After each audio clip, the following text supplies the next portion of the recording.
All right, everyone, time to talk again about Virginian gun control pushes from Northam and the others, apparently neo-segregationists within their state's Democratic Party, their government there. They elected a bunch of Democrats, and now they're flummoxed over the fact that they're getting heavy-handed Bloomberg-style, New York City-style gun control in Virginia. Now, Northam has already cucked on this to the people he's increasingly afraid of, which is, I think, a good thing. When governments are afraid, there's liberty. What's happened is he's saying, well, no, we're going to insert something into the new legislation, so we'll grandfather in existing assault weapons. See, he's pulling Clinton.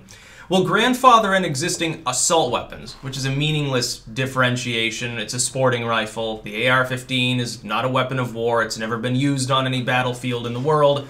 It's just not. It's not an automatic weapon. It's not a high-powered rifle. People are stupid when they say these things.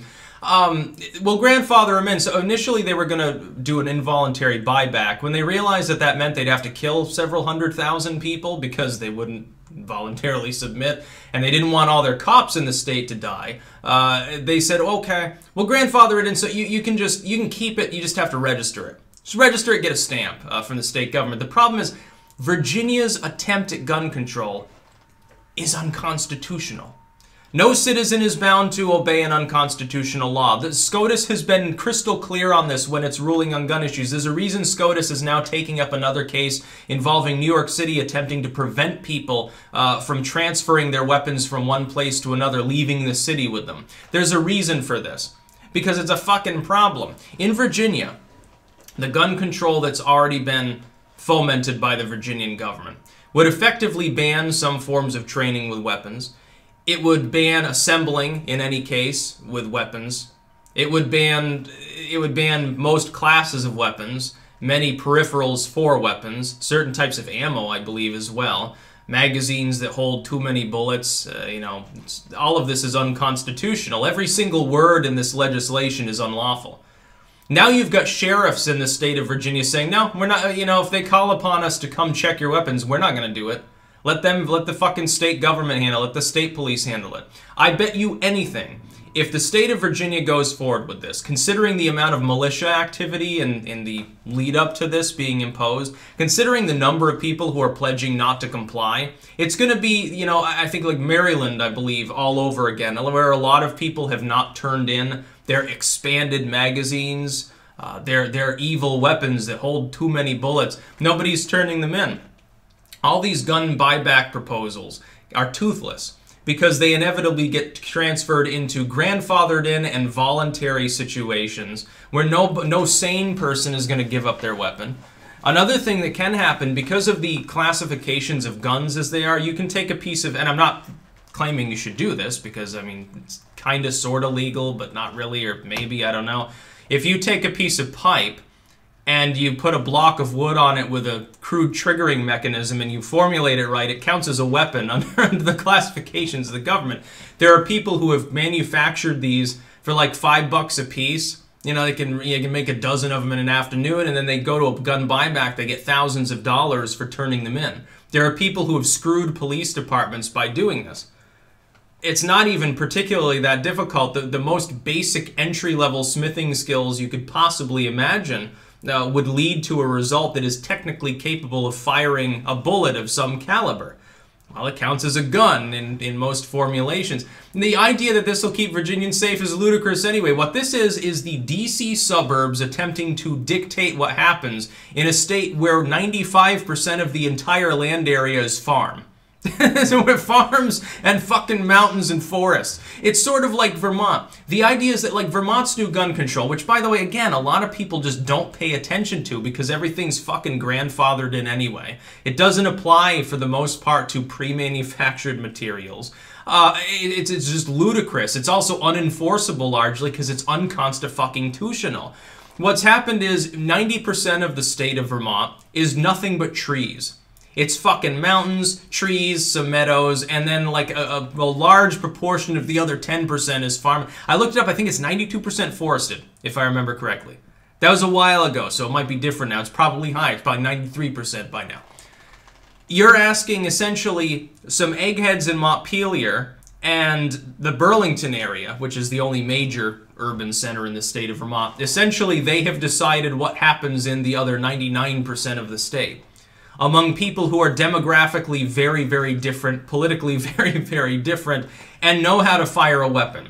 The fact that some urbanite hippie college kid living on the UVM campus is afraid of guns should not affect Ma and Pa farmer living in a rural area where, yeah, some coyotes might attack their livestock. It's possible.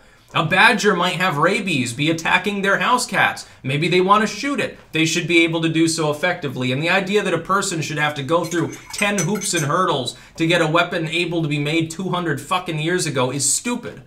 The Second Amendment was, yes, definitely made to advance along with technology. The founders lived in an era where firearms fairly recently had been technologically superior to the ones they had been using a few decades prior. The weapons that they by and large were using were military grade at the time. Some of these people owned their own cannons and warships, dude.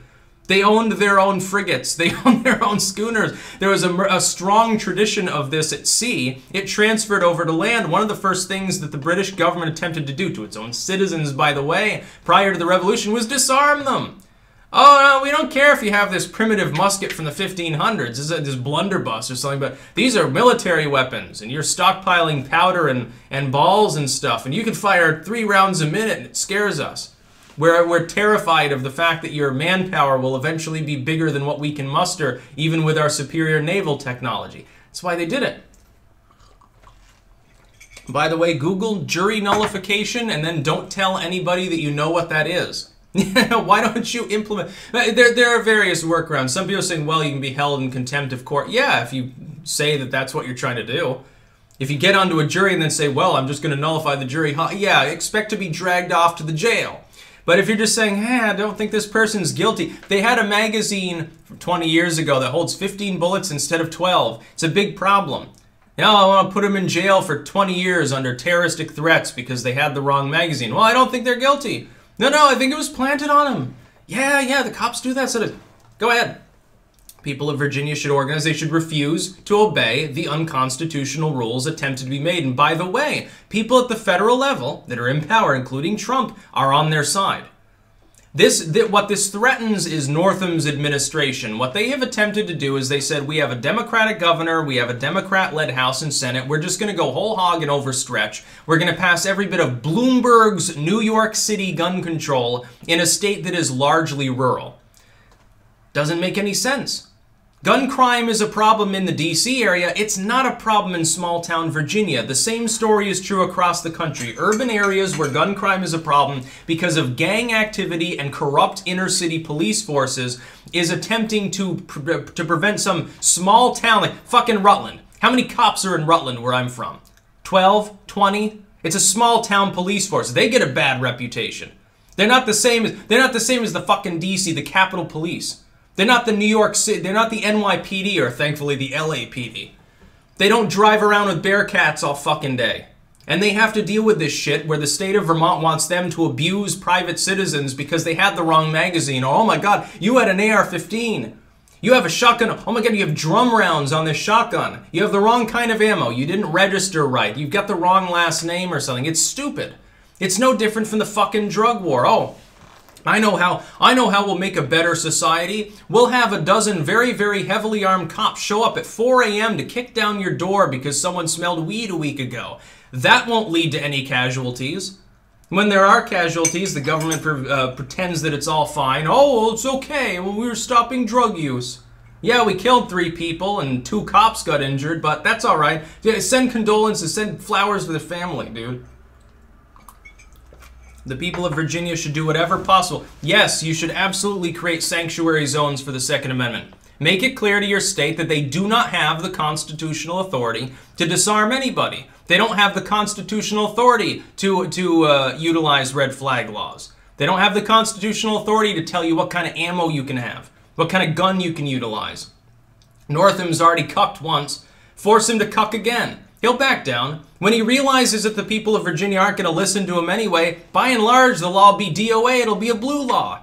This has happened before. When people refuse to obey a law, by and large, when everyone in your state's saying, no, I'm just not going to obey it. When communities refuse to rat out someone who's technically violating it, when sheriffs refuse to enforce the unconstitutional law, the courts eventually take it up and they'll tear it apart. Because courts aren't supposed to take into consideration public will, but they do. We've seen this with SCOTUS before, with the bake the fucking cake episode, with the ACA. The ACA's mandate was the reason it was ruled constitutional because John Roberts said, it's going to cause a lot of chaos if I say that this is unlawful.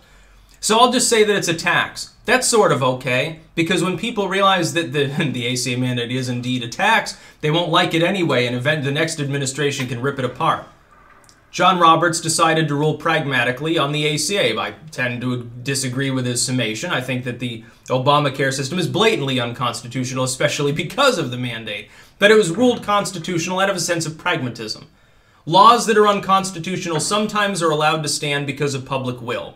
In other cases, and this could be the case in Virginia, and I hope that it is, unconstitutional ordinances and laws are ripped apart and done away with, specifically because they were unenforceable. Even if it was deemed legal in the first place, it would still be, it would be not a practicable law.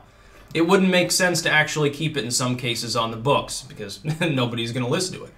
When you've got sheriffs saying, well, I'll just deputize the whole population, that gives them the ability to own these weapons and nobody can do anything and they can defend themselves if the stadies show up. Is Northam insinuating that he wants a civil war to break out for the second time in his fucking state? Because that's what's going to happen if he attempts to enforce laws without the will of the police at the very least. When the police tell you they're not going to enforce it, who the fuck are you going to get to do that? Are you going to send the National Guard in? Good luck. Okay, so you declare a state of emergency. You expect that the Republican president of the U.S. won't grandstand on this issue. You expect that it won't be used as propaganda by the other party within your state that already basically has you by the balls.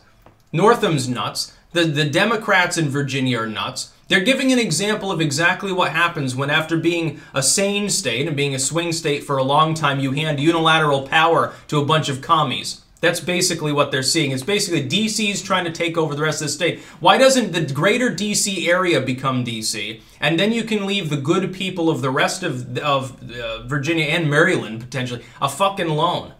DC should take care of itself. Let the dregs of society gathered around DC fucking fend for themselves. Fucking wall them off. If you walled off all the lawyers and politicians, there'd be the best thing for this country anyway. That's about all. Peace out.